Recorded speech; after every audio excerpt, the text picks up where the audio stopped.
千万别太早结婚生孩子，生孩子之前要先想清楚。为什么会有这么深刻的体会？是谁怀孕了？没，两场中间接到了一个短信，只有2个字，你的。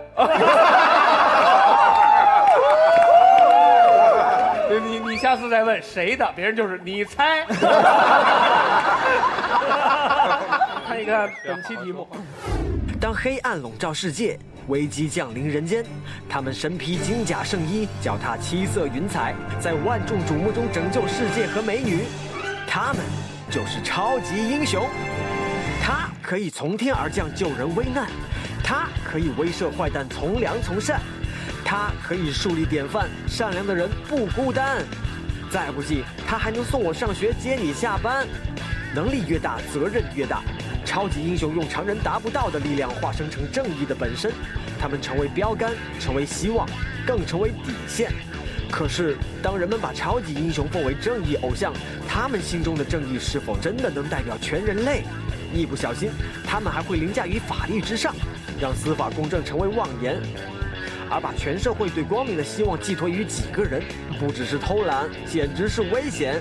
哪怕他们不为坏人所用，以暴制暴，是否真能让世界变得更好？即使在我们的幻想世界中，超级英雄也永远充满争议。所以，你觉得这个世界上到底需不需要超级英雄呢？为什么我们这一组阳刚味这么重？之中、诗航、高平，罕见的全直男阵容。其实我很喜欢超级英雄，爱打电动，爱看漫画。他们肯定对超级英雄比我们了解的多。不会啊，宅男直男怎么会在家里看超级英雄？一般是看少女漫画。我们进化的比较迟缓，到关键时刻，我们就解扣子。羊，非常不上道的招数，我们越打越累。还有一个很俗气的说法，我猜他们不会这样讲。每一个人只要努力，都会是超级英雄。如果他们真的这样讲，交给范甜甜。感谢喝了就能愉快聊天的雅哈咖啡。废话就像头皮屑，消灭就用海飞丝和快到让你飞起来的 vivo 手机的大力支持。大家思索一下，带给我们这道题目的是穿衣用有范儿，争取不犯二的时尚购物 APP 有范儿。谢谢有范儿冠名赞助奇葩说，谢谢有范儿。同时感谢国际抗饿大品牌伊利古利多燕麦牛奶，谢谢。世界需不需要超级英雄？小天先说。在我自己觉得，这世界其实不太需要超级英雄。要讲为什么？留着。好啊，你只要把你的态度表明了，我相信现场这些女观众们基本上已经有80%多的人同意你的意见了。好，所以你觉得不太需要是吧？那么正方是需要，反方是不需要。现场观众请忽视阮经天的意见，拿出你的一颗良知。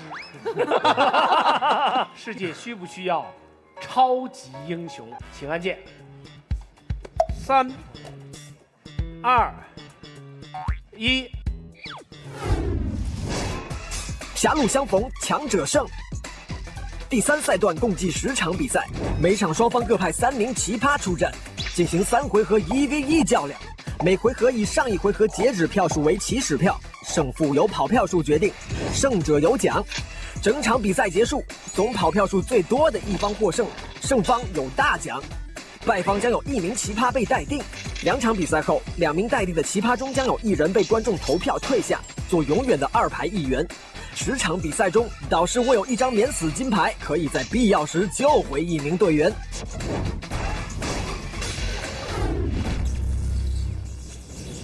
我很敬佩你们，在阮经天强大的魅力旋风之下，还保持住了立场，或者已经晕过去了，所以导致我们没有人摁键，才会出现了这种局面啊！对，50比50，所以正反方也没什么可说的了，全看你们了。来，这个6个人一起亮牌子，我们看看谁能捉对4唱，好吧？3、2、1，请亮牌。所以黄豪平对严江汉，史航对陈明，黄志忠对马薇薇。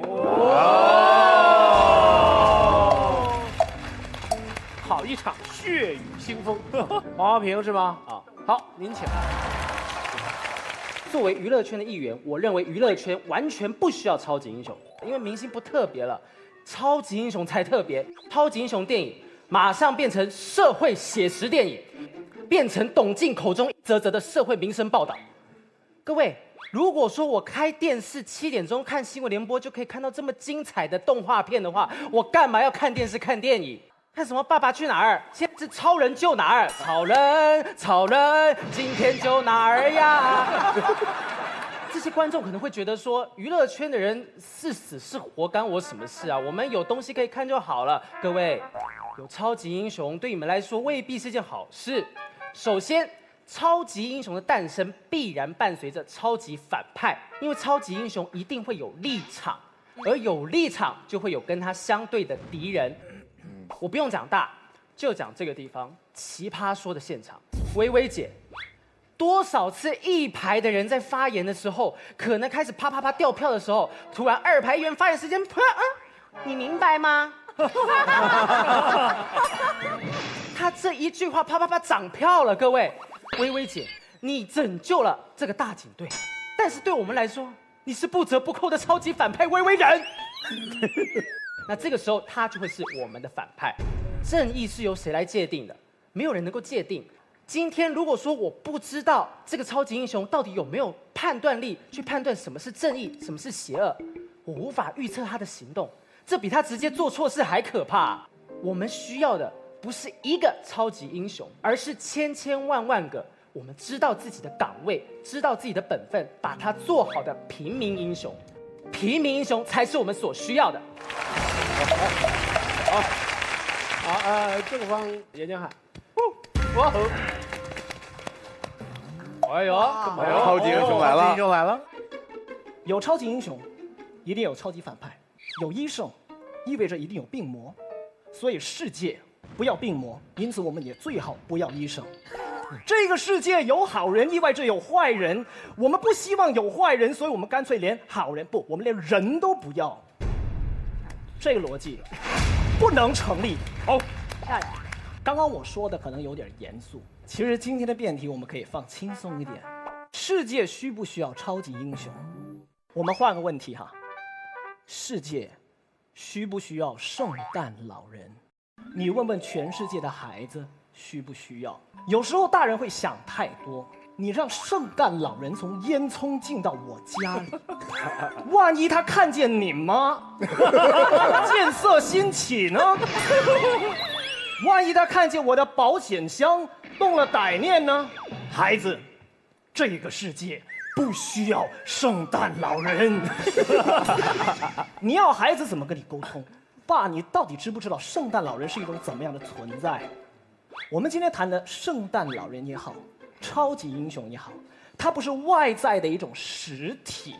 如果我们看现实的话，它是人类内心投射出来的一种图腾，一种符号。这种符号代表的是世界的拯救者，人类的守卫者。这种符号重不重要？很重要。2013年，美国旧金山的市长竟然颁奖给一个5岁的小蝙蝠侠，表扬他对这个城市的功劳。12000个毫无关系的市民前仆后继，跟着警察、银行通力合作，一起见证和帮助这个蝙蝠侠完成任务，解救人质。你知道他们在干什么吗？小孩得了癌症，没错，是血癌。圆他一个内心图腾中的超级英雄梦，这种需求很为难吗？2015年，钢铁侠的男主角带着那个钢铁侠的手臂去见一个7岁的小男孩，他天生没有右手，这是他的义肢，他喜出望外。每个孩子的心里都有一个永恒的超级英雄。我在马来西亚从事新闻工作10年，每一天我和我的同事都让大量的信息在我们的脑海掠过，我们不能让它沉淀在我们心里太久。为什么？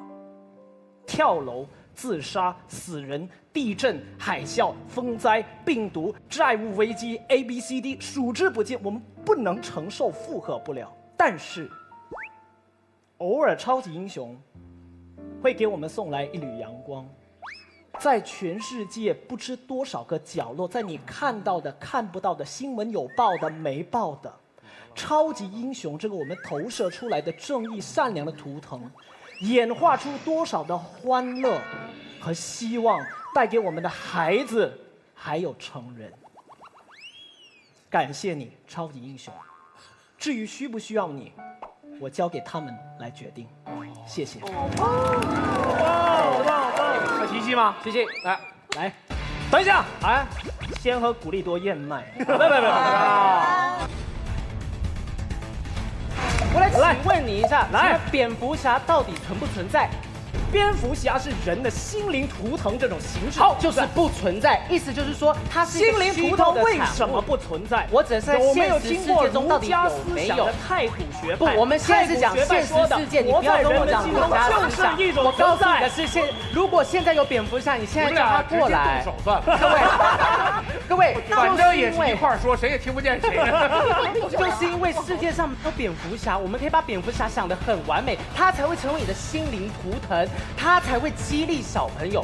如果今天真的有蝙蝠侠的话，我们关心的很有可能是蝙蝠侠在出任务的过程当中毁坏了几栋建筑物，砸坏了几台车，它会造成一些危害，这是不可否认的。你也可以说这些危害是正常的，但是这些事情是平常英雄就做得到。消防局的人出动的时候，他也会造成危害啊。那为什么？其实我们完全叫消防局就可以啦。对啊，我们为什么要到所以你的后面的例子就反你前面的例子了。不是，我的意思是说，我们不需要超级英雄，我们要的是英雄。我觉得还是只需要英雄就好。抱一下，抱一下，来，抱一下。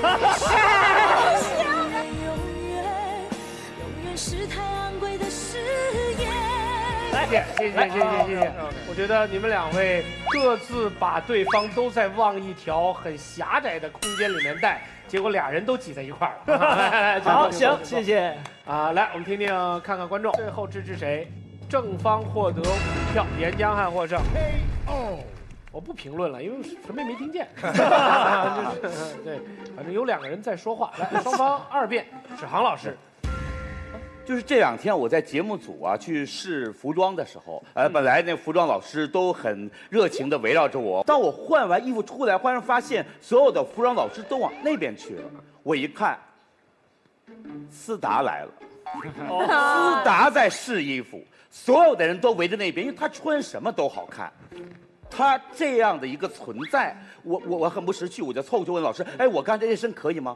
老师说：“啊，不错，蛮酷的，非常好，就这样，好，再见。”我开始明白什么叫巨星的风采，也知道我之前之所以被人注意，只是因为思达没有来。我由此又想到，我们看到很多的超级英雄的电影，一开始我会关心一个医生。一个消防员，一个警察，在最后的支撑和努力，他是我们的救星，他帮一个大楼的人在找生路。但对不起，忽然他不用扛任何东西了，因为超人接过去了。所有的被救的人觉得好啊，这才是命中注定的大结局呀。之前好像有谁也在这忙了一会儿，不记得。我是觉得这有点不公平，他们的小孩子。或者别的小孩子，回去写作文的时候，本来我的理想写我要当一个消防员，我要当一个警察，对不起，勾掉，我要当超人，我要当钢铁侠，为什么？因为爽嘛。但是我们知道这个“爽”这个字就是你摆的很大，旁边都不存在，都打叉了。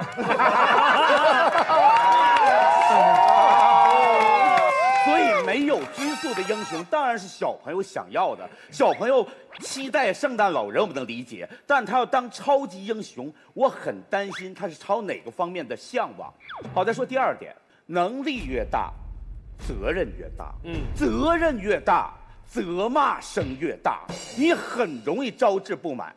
别说超级英雄了，你就一超级富豪，你想想马云。他每天被骂多少回？他只能祈祷每天不要有什么灾祸地震，要不大家每天都问你为什么不捐2亿出来？还2亿？我刚才说2亿你就捐2亿，你该捐5亿嘛？那个超级富豪都这样，那超级英雄想想啊，钢胆侠、蝙蝠侠。他们开的一个微博，你们想想他微博里面是什么内容？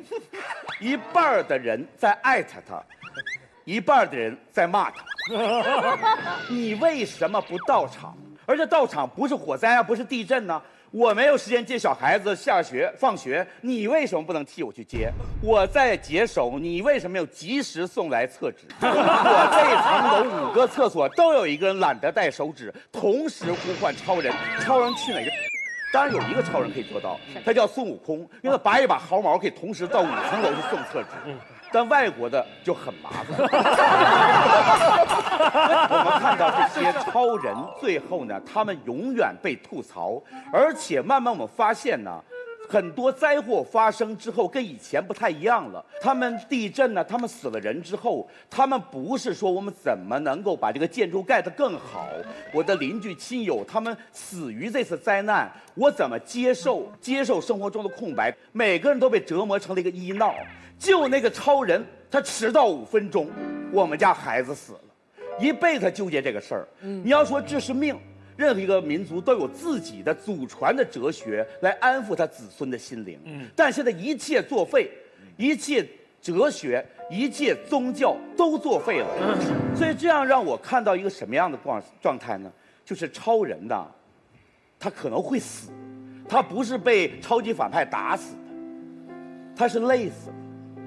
于是超人有了自己的一个墓碑，墓碑上刻着一行字说。这里埋葬着一个我们永远无法原谅的人，他度过的是玩忽职守的一生。临终时刻他想什么呢？能想到我曾经救过哪个人吗？不是，他想那么多人我没有救到，就算他们不骂我，我也很难过。那所有的挫败感累积在一起，他好像觉得自己一次都没有救成功过。我看着一个超人被他在这个地球上所有的艾特、所有的吐槽坠的。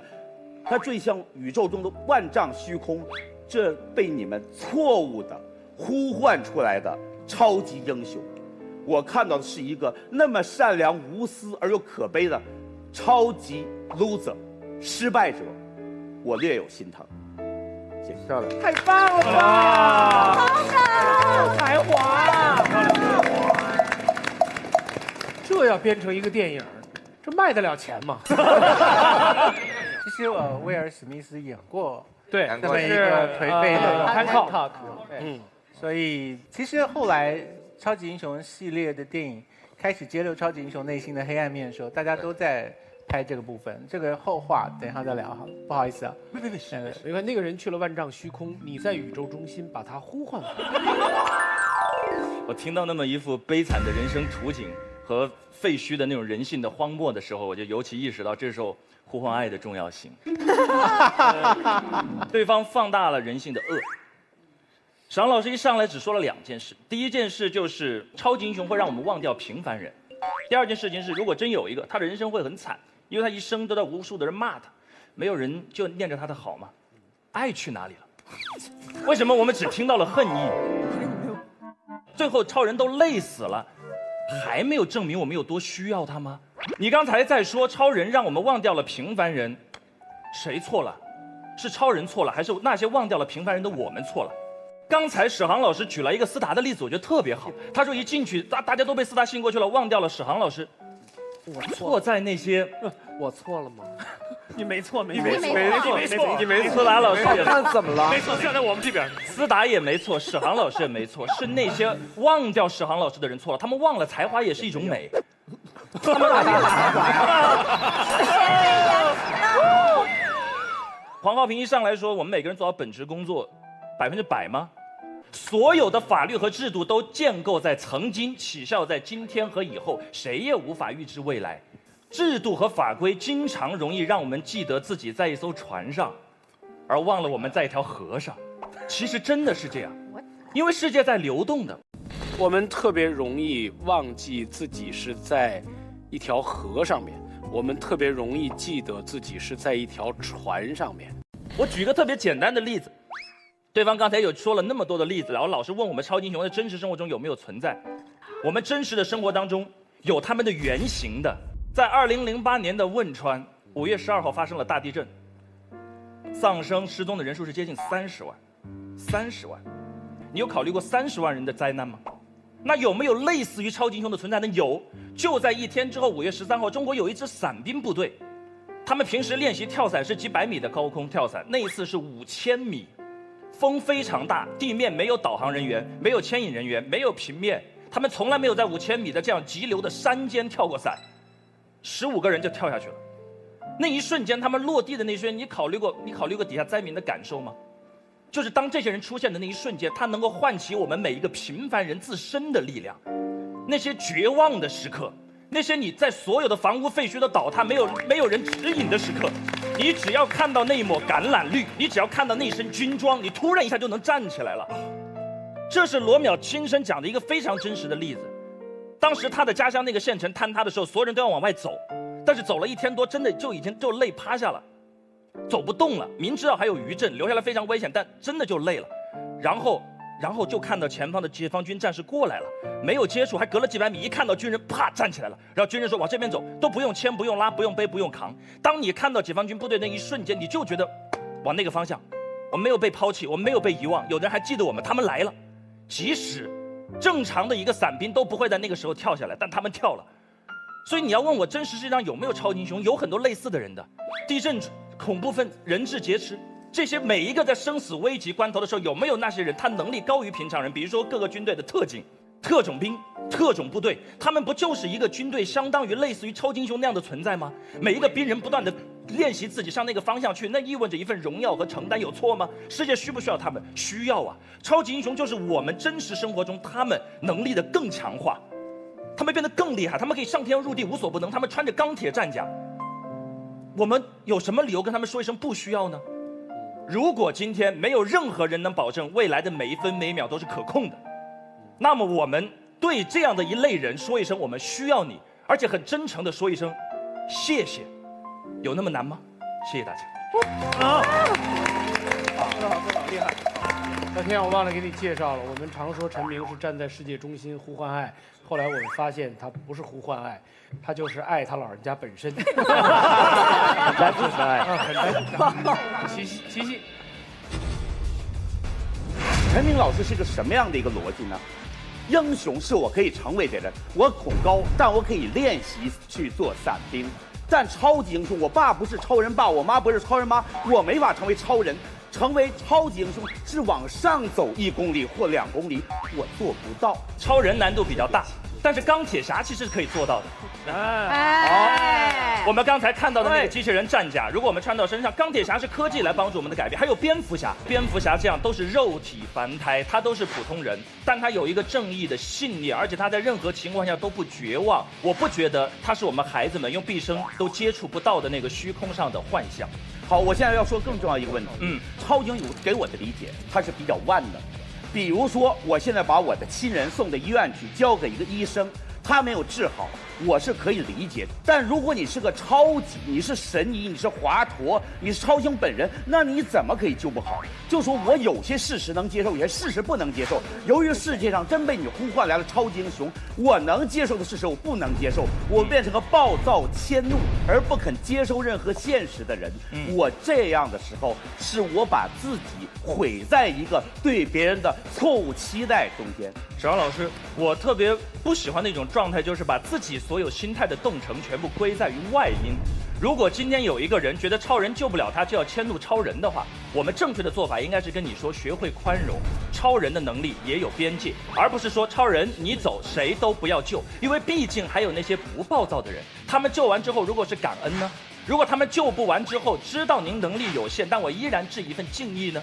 什么样的人心呢是容易溃烂？我其实不太认为感恩的心会扩散，我认为攀比、迁怒的心更容易扩散。明白了，所以我们的核心分歧在于人性本善到底是本恶。那么大家记住，爱多一点，终究好一点。谢谢大家。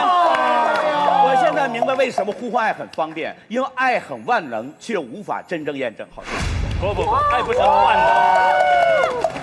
最后一句话，爱只是让你在试错的时候学会感激，而不要学会抱怨，这是超级英雄真正期待的那个结局。哦，我觉得他们俩这个契机特别有意思，因为他们其实提到了出发点的问题。对，如果是你会愿意在哪个出发点上？会被爱更多的感动，还是会被可能出现的那些不那么好的情绪更多的影响你啊？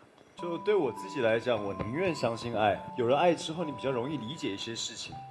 我会说，这个世界上不需要超级英雄，是因为我认为每个人心里都应该有一个红披风，在需要你的时候，你把你的正义感拿出来；在需要你的时候，你把你良善拿出来。我们需要的是这个世界上的真善美嘛？所谓的超级英雄，是人们对美好的一个希望啊，是因为人很脆弱，我们很容易失去，所以珍惜跟拥有才很重要啊。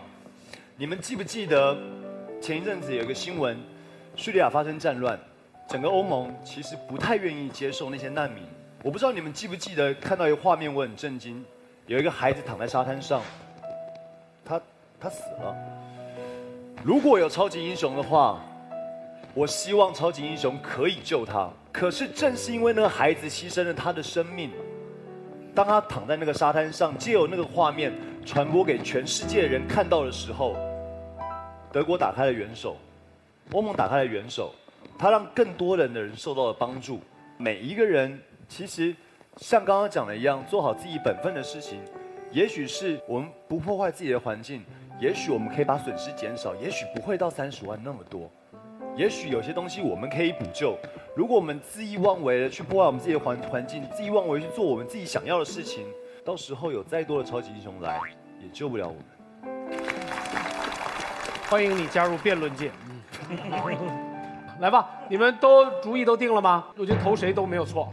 3、2、1，哦，反方15票，所以史航老师获胜。哇，第3轮，黄志忠开始。哇！刚才陈明的内容其实证明了一件事：人就能鼓舞人，不需要超级英雄，不怕危险的特警队可以鼓舞人，躺在沙滩上的小男孩也可以鼓舞人。人本来就是会被同样的人所鼓舞的，可是相反的，神仙反而不能鼓舞人。都听过愚公移山的故事，对不对？愚公移山的故事是教育我们的小孩子要有毅力，要面对挑战，要不怕挫折。这个故事很棒，因为愚公可以鼓舞人。可是这个故事的完整版的结尾里有一段不是很鼓舞人的结果，叫做由于愚公的至诚感动，晚上飞来2个神仙把山给搬走。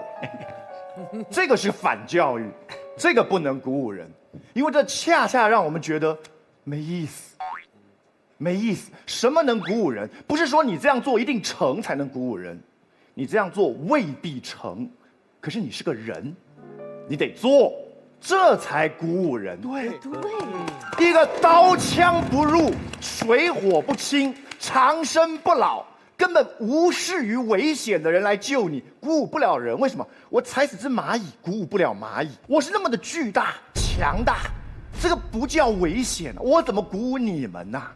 人跟你同样会流血，血流出来是红色的人，他往前冲才能鼓舞你。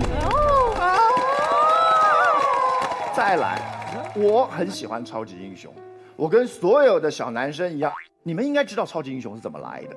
超级的能力跟超级的正义感，往往都来自于某些超级的痛苦跟超级的悲剧，因为正常人是不会这个样子的。对我而言，我希望就是一个影迷的心态，我希望看到一个超级英雄，没错 ，fine。当我妈妈埋在底下，如他们所说的时候，我的确希望看到一个超级英雄 ，fine。可是这是没有办法的，因为我是苦主。可是作为一个正常人，来，我告诉你，我宁可希望明天一觉醒来，这个世界上没有蝙蝠侠，因为这证明了小布鲁斯，他并没有在那个晚上跟他双亲走进那个巷里，并没有砰砰2声之后，最后的结局。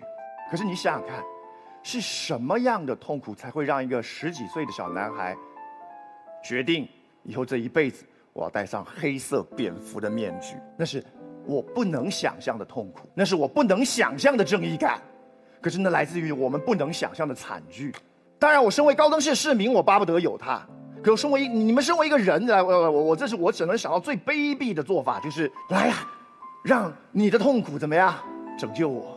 因为他把你变成一个怪胎，变成一个怪物，你愿意来拯救我？我宁可明天早上醒来的时候，希望知道这个世界上没有超人。为什么？因为证明了他的家乡没有爆炸，你知道吗？克利夫顿星没有爆炸，他是宇宙中的孤儿，他飘到一个不属于他的地方，在这里没有人了解他，没有人能够见识他，他成为超人。这是一个巨大悲剧当中，对我们而言，他救了一个飞机的小小幸福。我喜欢看超级英雄的电影，其中有一部跟超级英雄无关，《追杀比尔》。他里头的那个反派有说过一句话，他说：“你知道，超人是很特殊的一种人，所有的超级英雄都是个普通人，装扮戴上面具成为超级英雄。只有超人，他天生就是超人，那就是自然的我。可是他必须套上面具，成为一个普通人。超人的电影里头，我在看他飞到宇宙的时候，那整个不是他的家乡，那整个不是他的亲人。” Fine， 你说你希不希望有一个超级英雄？废话，我身为地球上人，我当然希望啊。可是你知道他怎么来了之后，你还希望吗？那是我所能够想象最卑鄙的期待了，不是吗？看过 X-Men 没有？万磁王怎么都得到了他的能力，对不对？他怎么觉醒他的能力？纳粹集中营，他被做实验，他有痛苦跟愤怒让他有了能力。我希望你们不要啊。我们千万不要成为那种期待这一切有在发生的人。这世界上有痛苦，来 fine， 我知道这世界上有痛苦，可是我们都过去，我们人类都过去了。人类从来没有一天躲过台风，从来没有一天没有过地震，我们永远有灾难，永远有悲伤。可是我们过来了，对不对？我们没有超级英雄，我们也过来了，对不对？他们说圣诞老人，可是事实上我们没有圣诞老人，我们也过来了，对不对？事实上你知道吗？超级英雄最好的情况就是存在于我们的一个想法。圣诞老人是人创的，懂吗？人创造了一个圣诞老人来安慰别人，人创造了一个蝙蝠侠来鼓舞人。也就是说，他是我们创造的。人太聪明了，我不但我能来安慰你，我还可以创造一个 symbol 来安慰你。可是我们不需要真正的上帝显灵，因为那太恐怖了。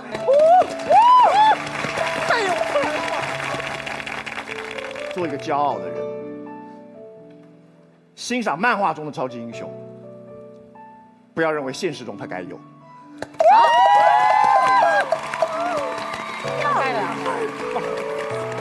马薇，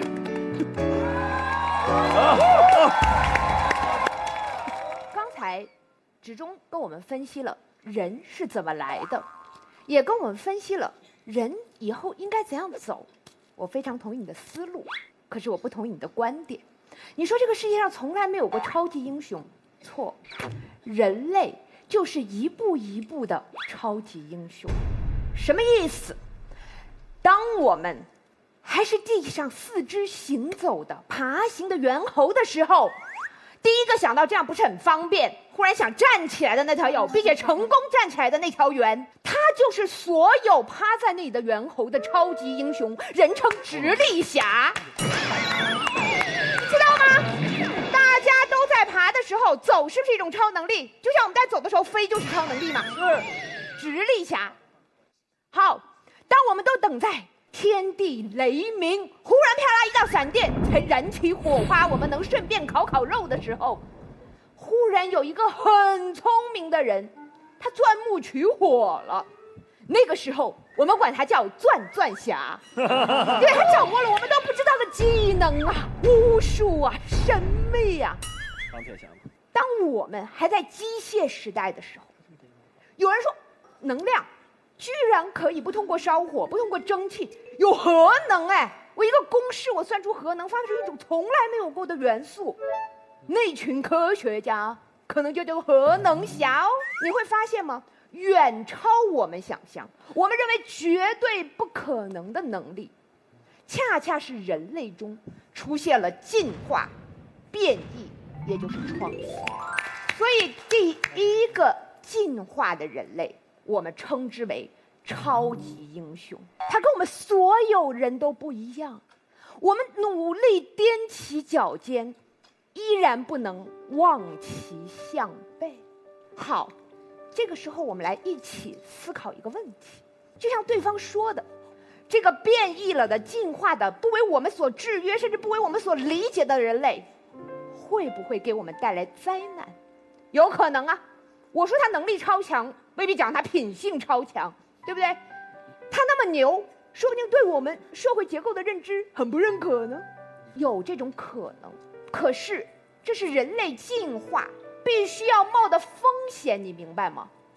我们当时第一只直立行走的猴子，也不知道直立行走会不会有腰肌劳损的危险呢。我们第一个钻木取火的人，那会儿也没救火员呢。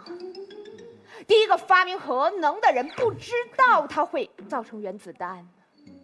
可是我们能不能把这一线可能扼杀在摇篮之中，仅仅因为我们有可能毁灭之中？不应该，因为进化变异有可能造成人类的灾难和痛苦，可是因此而停滞不前，却是必然会造成人类的灭绝。所以你看，我们在谈梦想，在谈超级英雄，不是，明白吗？我们今天在谈的是，我们往前走的时候，容不容许第一个吃螃蟹的人，第一个史航眼中的超级巨星姜思达，允许比自己优秀而且不同的人种出现在我们身边，我们才有机会遵循他的路，发现直立行走也很棒，发现人是可以使用火种的，发现今天超人能飞上天，明天我钢铁侠制造足够好的机械也能飞上天。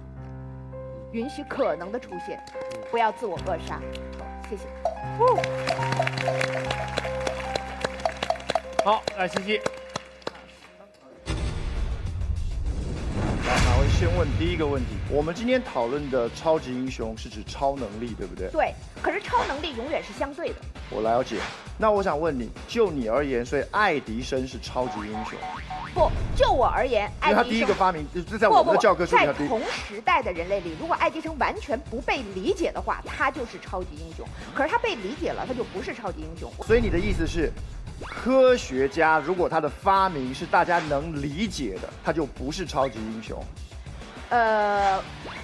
不能理解且不能复制。你这样子有一点麻烦，是因为……哎呀，随你啦，你愿意，你开心就好。OK。第二个，一般的发明跟进步，跟超级英雄跟我们的之间的差别，我相信应该是一个距离的大小。比如说，超人跟我们之间的差距，跟一个比较壮的篮球员跟我们的差距，我们不会讲篮球员。对不对？对，因为他比我们壮，可是并没有超出想象的地步。对，而且我们努力锻炼也有机会达到。对，所以超级英雄是我们再怎么努力都不能达到的，对不对？不对。是可能性相对比较低，没有绝对零概率的事情。钢铁侠。那这样，那如果有志者事竟成，那这样世界上谁是谁？咱俩现在太辩论了。好，不要那么辩论。你之前说要用个新方法吗？好，问你干嘛呀？你们俩呀，真的就是常年辩论，又太熟悉对方套路，所以一个人迅速就抓到了他另外一个就是弱点，就你逻辑漏洞。因为其实超级和英雄，你所说的所有人都是英雄，但是超级既然搁在英雄前面，就英雄就不是超级英雄，是这么个东西。但是你也太知道他了，所以你就开始撒泼。你知道你被逮到了，你就开始撒泼。马东老师太知道我们了。长得好看的就叫撒娇，我这种长得不好看的就叫撒泼，是吗？因为你超级撒泼。这都对吧？都对吧 ？OK， 好，来，不着急，我们先把他们两个让观众来分个胜负啊！来投票，3、2、1，反方加7票，之中获胜。好嘞，那个我身为一个动漫迷哈，半个动漫迷，我特别不能忍受的是，今天是一场非常没有诚意的讨论。对，对方3个人没有一个人跟我谈到我心目中我们从小到大看到过的那些超级英雄。白素贞。你说的是你自己吗？今天穿成这样，白素贞。白素贞是超级英雄。真的。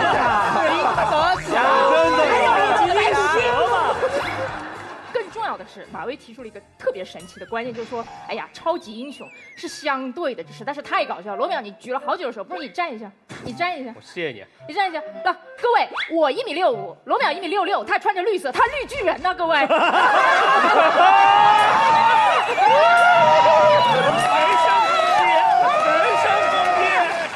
我们真的能够像原谅一个普通医生那样，去原谅一个没有救到我们的超级英雄吗？他可是超级英雄嘛。我们之所以会原谅一个人，是因为他们和我们一样，将心比心，我们也会有犯错的时候，我们也总认为自己能力不够。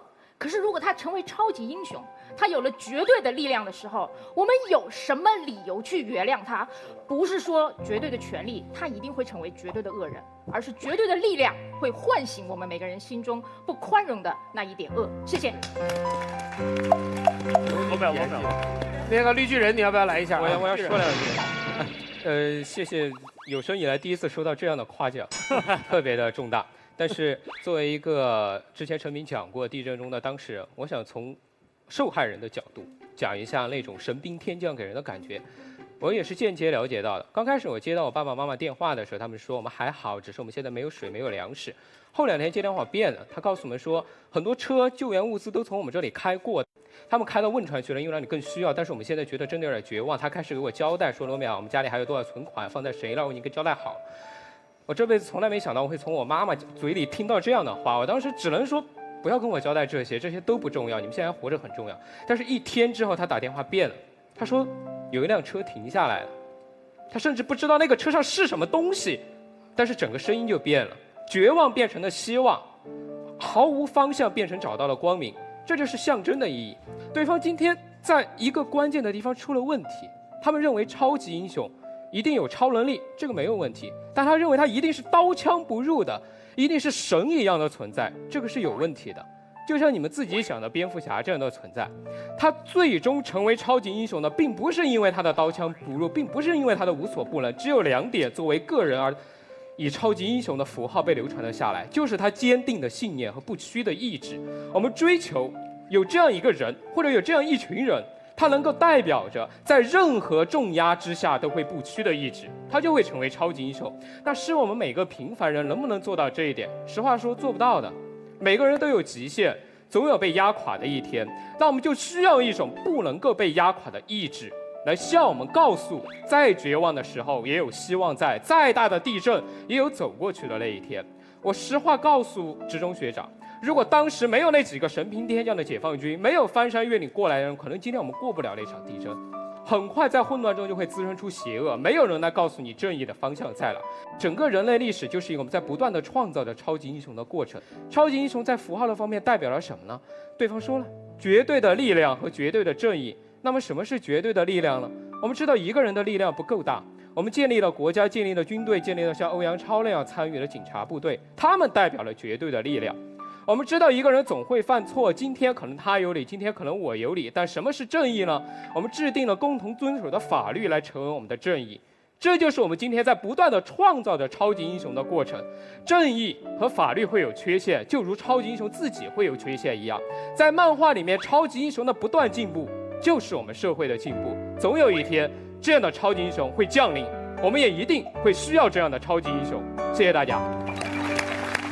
来，我们从康永哥开始，然后小松，然后最后康永哥结辩，好吗？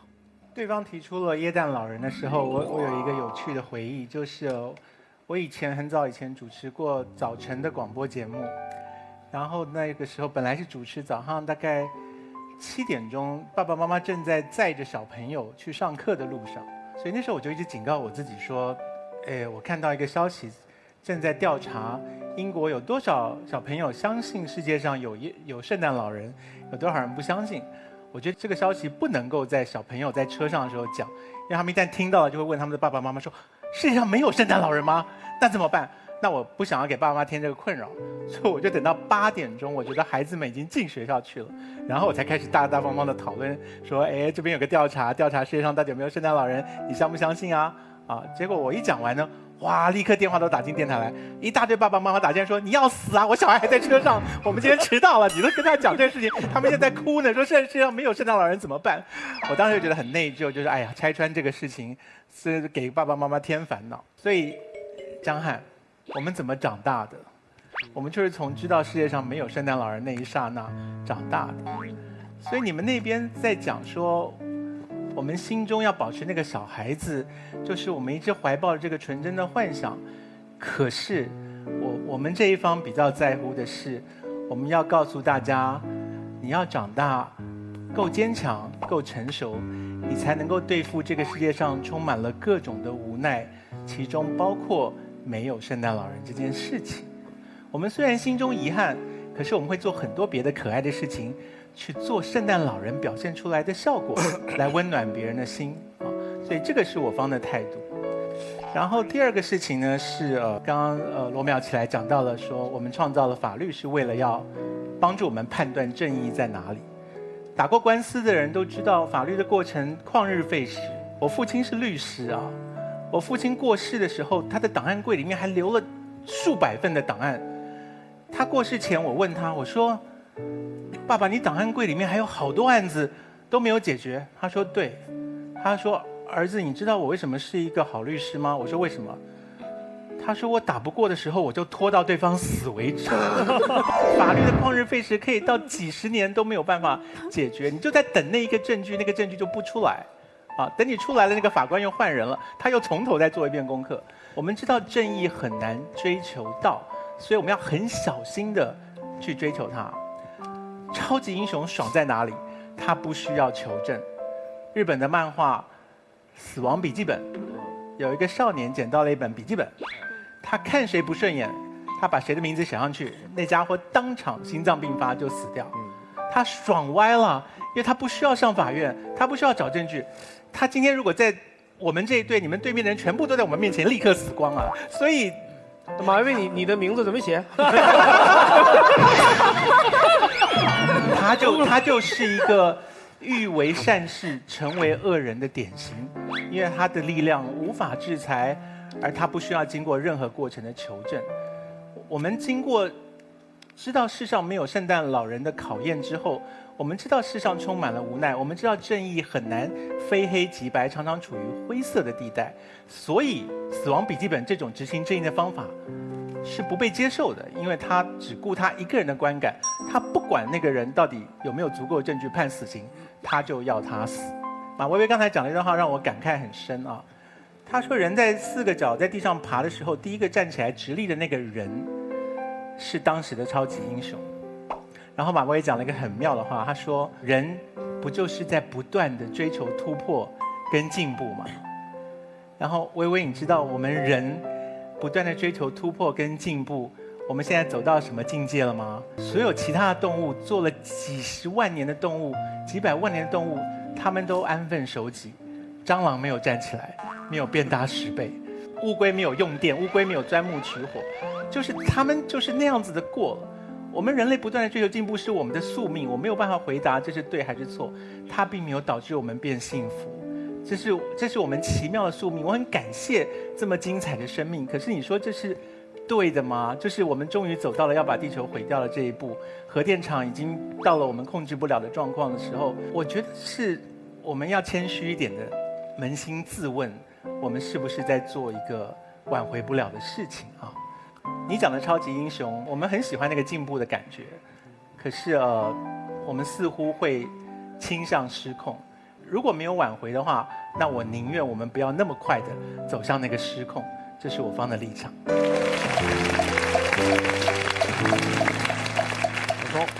我方这次有一个很大的让我没想到的地方，就是完全被对方带到了一个很小的世界里。这世界是什么？世界不光是物质的东西，不然音乐算什么？文学算什么？所有那些东西，心灵里那些东西算什么？一定要超级英雄成为真的在你身边才叫超级英雄。那你说人心里要不要远方？什么是远方？一定要拿尺子量过，说这不是远方，因为对那个人来说它不是远方。那人心里还是有远方，对吗？梦想多少钱一斤？是空气还是水？非要是空气是水才叫梦想吗？所以对方这个把我们带到沟里去了，我们非要去向他们证明真实的世界中要出现超级英雄。直中替我们说了一句最重要的论据：所有的超级英雄都是人创造的。人为什么要创造超级英雄？因为世界需要他。世界当然需要了。我人的心灵就是最广大的世界，每一个民族都有英雄史诗。在每一个民族什么都没有的时候，连一个碗都没有的时候，就有英雄史诗。因为那人们第一个需要的就是这个东西，比需要碗还需要的就是英雄史诗。为什么有荷马史诗？为什么没有文字的地方用自己传唱史诗？人为什么需要超级英雄？为什么需要奥德赛？为什么需要俄狄修斯？为什么需要刑天？为什么需要后羿去射那10个太阳？是因为人有匮乏感。人和动物最大的区别就是人永远有匮乏感，所以人们需要英雄史诗。只是在人类前进的过程中，因为我们自己在不断的，就像康永哥说的，我们不一定是在进步，但是我们总是在变化。所以我们的超级英雄从后羿射日，夸父逐日，那最后逐渐演变成了超人，逐渐演变成中间还会出现上帝啊，等等等等。上帝是没有拯救每一个人，可是也没有多少人因此抱怨上帝。就算有多少人因此抱怨上帝，依然有15亿人把它放在心里。你不需要，不代表世界不需要。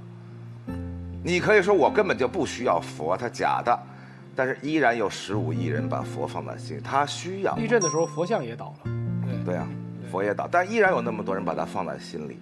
不是因为人那么浅薄而短视的说你必须今天救我一下才可以。没有多少人真的拿100块钱放在佛那个箱子里说你必须让我儿子考上大学，不然我就不信你。我们没有那么物质，对吗？我们没有那么浅薄，那么短视，要求你今生兑现。今生没有兑现，来生兑现也可以。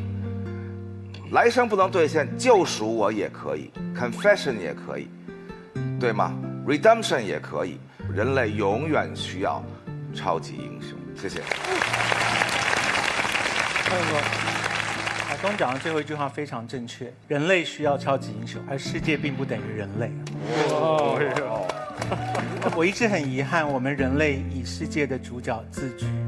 我们这么傲慢的在人类没有出现之前，就认为世界不存在，然后我们认为我们人类毁灭之后，世界也不存在。你太把自己当回事。我最后只回答一句，哪怕人类只是这个世界的选民之一，他也是这世界的一部分。那这个世界永远不能说排除了你人类，剩下的那些动物是世界。是，可是我们人类排除了很多动物了。对，就像我们不应该排除那些动物一样，也不应该排除我们。我们人类对吗？对会排除那些动物，就是因为我们无休止的产生自我突破的心，而制造了一大堆我们收拾不了的力量出来。可是最后我们是不是还是世界的一部分啊？我们很快就会不是了。我其实跟黄志忠一样，我超爱超级英雄。我好希望每一次烦恼的时候，都有一个人出来把那些劫持人质的恐怖分子射杀。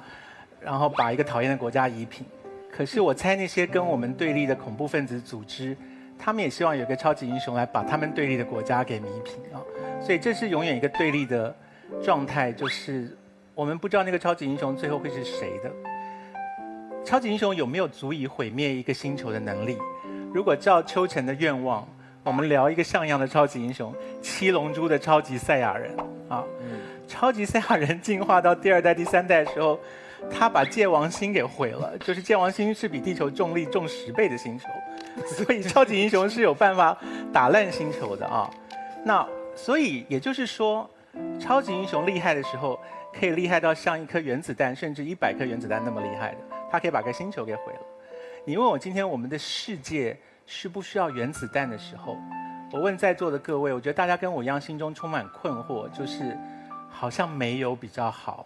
因为有了以后，大家互相扔原子弹，我们最后就收拾不了了。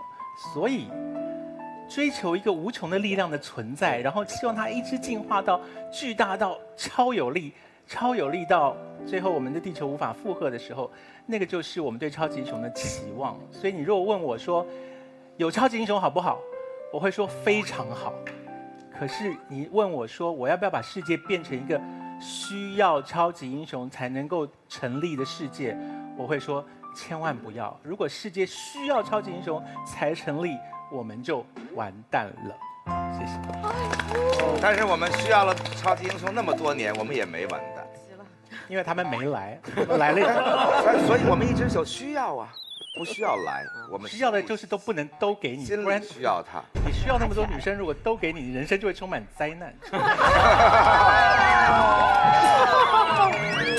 好，来那个我们现场所有观众来表达你们的态度。红蓝键，请按键。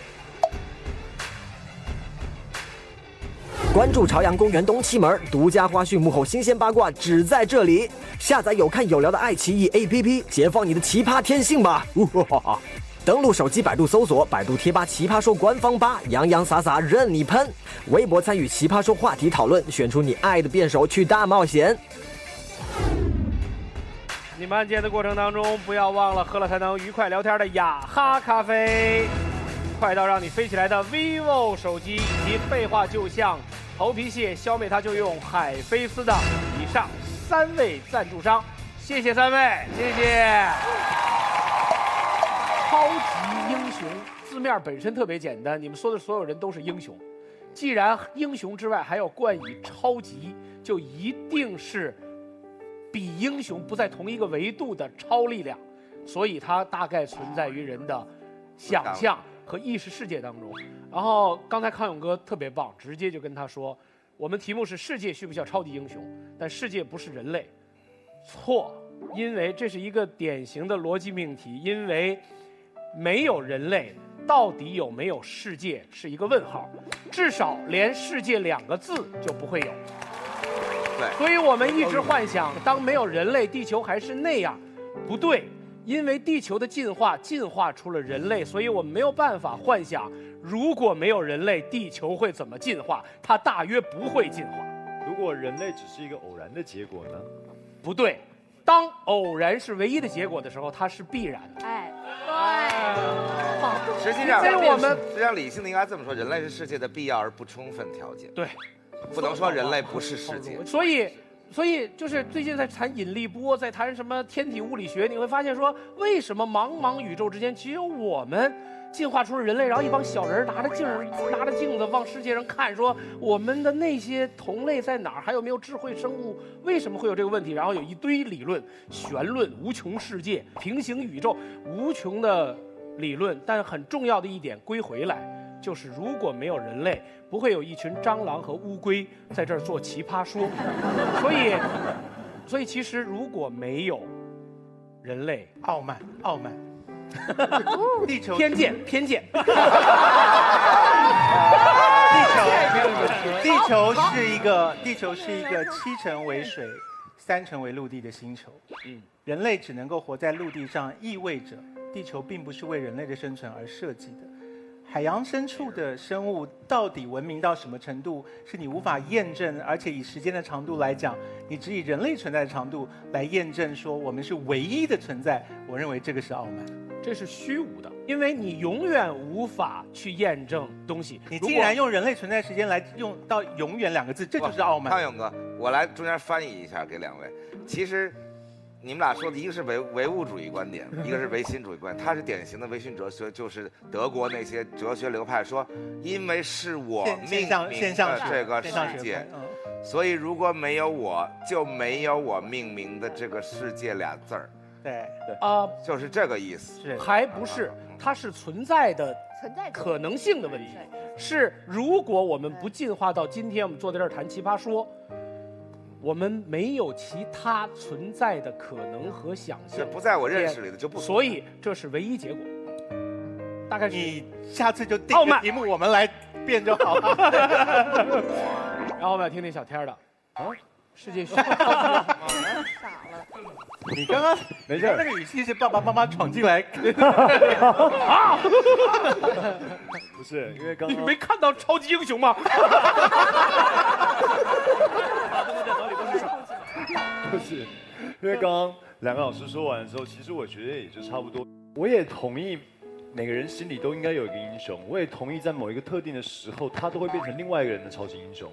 台湾有个导演拍了个片子叫《不能没有你》，他拍那个片子的时候，当时这对父女得到很多帮助。我相信在那个当下，在很多人心中呢，导演是一个超级英雄。可是当那小女孩长大以后，这个片子的成功，这个片子的知名度依然没有办法改变那小女孩的命运。那超级英雄死了吗？他不存在了吗？他还是存在的啊。所以我说，这个世界需不需要超级英雄？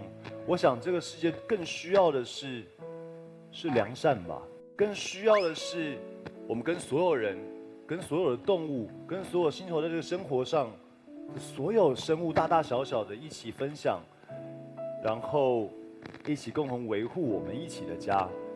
比起我们去创造一个、去祈祷一个更强大的力量出现，再祈祷另外一个力量出现，彼此制衡，我觉得来的重要的多了。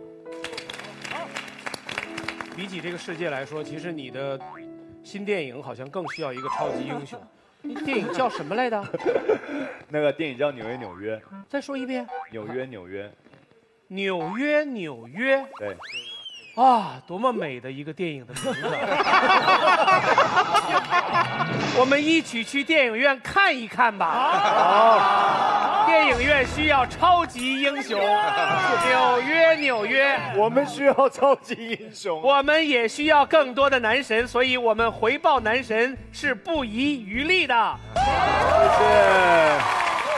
啊，来，我们看结果，看结果。好，反方获胜。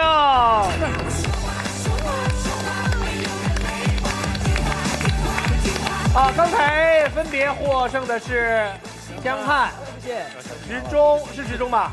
还有小航老师，3位将获得由伊利古利多燕麦牛奶提供的国际抗饿基金，另外剩下的10万减3万的7万块，来啊！承让。哎呀，怎么你们说承让？跟你们赢了似的。我们永远承让。那现在反方要选出一人进入待定，江汉请起立。好，红蓝键，红键是支持江汉的，请按键。3、2、1，5、6、12，小动作，陈明。3、2、1，陈明77票。好，微微。3、2、1。71票，那么就是江汉进入待定。然后我们在前一场当中，另外一个待定的是谁？是李挺。在他们2位当中啊，我只说他们2位当中，我们今天需要把一个人淘汰到后排，并不是离开现场，并不是不能参与发言。所以江汉和李挺，现在你支持谁？请按键。5。超级英雄这个我们投射出来的正义善良的图腾，演化出多少的欢乐和希望。真正的说服人是把你的诉求说出来，撕掉虚伪的假面，好好说话。好，64比36，没关系了。所以李挺退为后排一员，江汉继续往前走。这是我们本场辩论，谢谢大锦队，谢谢肉松队，谢谢本日男神阮经天，谢谢阮经天，谢谢穿衣用有范儿，争取不犯二的购时尚购物 APP 有范儿冠名赞助奇葩说，谢谢，再见。